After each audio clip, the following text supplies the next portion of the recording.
3 राज्यों के लिए पीएम मोदी बना रहे थे प्लान। इधर सीएम योगी ने यूपी में बदल दिया 115 साल पुराना कानून।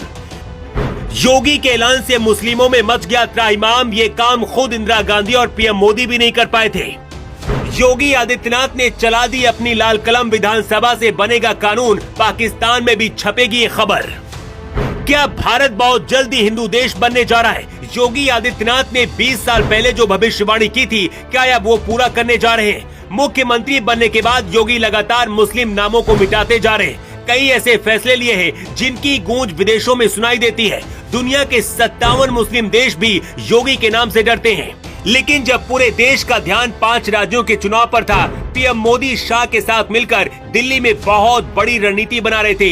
इधर योगी आदित्यनाथ ने 115 साल पुराना कानून बदलने का ऐलान करके खलबली मचा दी है। ये खबर इतनी बड़ी है कि दुनिया भर के मुस्लिम देश इस खबर को देख रहे हैं। 57 मुस्लिम देशों के न्यूज़पेपर में ये खबर पहले पन्ने पर होगी। जब अंग्रेज हमारे देश में आए और हम गुलामी में जीने लगे, तब से लेकर भारत की आजादी के बाद भी जितने कानून बने, उनकी भाषा ज्यादातर अंग्रेजी और उर्दू फारसी में लिखी गई। जब भारत की 80% आबादी को अंग्रेजी नहीं आती थी, उस वक्त अदालत से लेकर पुलिस स्टेशन तक का अंग्रेजीकरण कर दिया गया। अगर हिंदी बोली और लिखी भी जाती है तो उसमें ज्यादातर उर्दू और फारसी के शब्द होते हैं जो किसी भी आम इंसान को आसानी से समझ में नहीं आते। इसे ऐसे समझिए कि लोक सेवा आयोग के चुने जाने के बाद भी 2 साल तक उर्दू और फारसी भाषा सीखनी होती है। आपने भी देखा होगा कि आपकी रजिस्ट्री हो या फिर कोई कोर्ट का दस्तावेज आपको समझ नहीं आएगा, क्योंकि उसकी भाषा ही इतनी ज्यादा जटिल कर दी जाती है।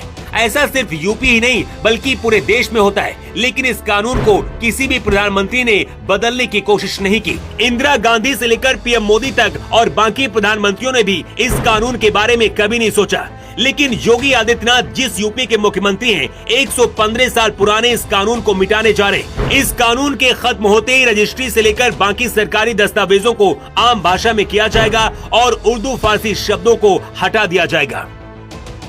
1908 रजिस्ट्रेशन एक्ट कानून को अंग्रेजों के दौर में बनाया गया था।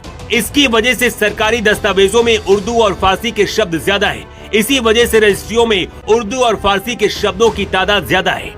1 सदी से ज्यादा पुराने कानून के चलते आज के जमाने में उन शब्दों को समझना आसान नहीं है। इसके लिए रजिस्ट्री अधिकारियों को ये भाषा सीखनी पड़ती है। इसका पेपर भी देना होता है। लेकिन अब ये सब कुछ योगी राज में खत्म होने वाला है। सीएम योगी ने ऐलान करते हुए कहा है कि उर्दू और फारसी के इस्तेमाल की कोई जरूरत नहीं है। इससे अधिकारी 2 साल की ट्रेनिंग से भी बच जाएंगे।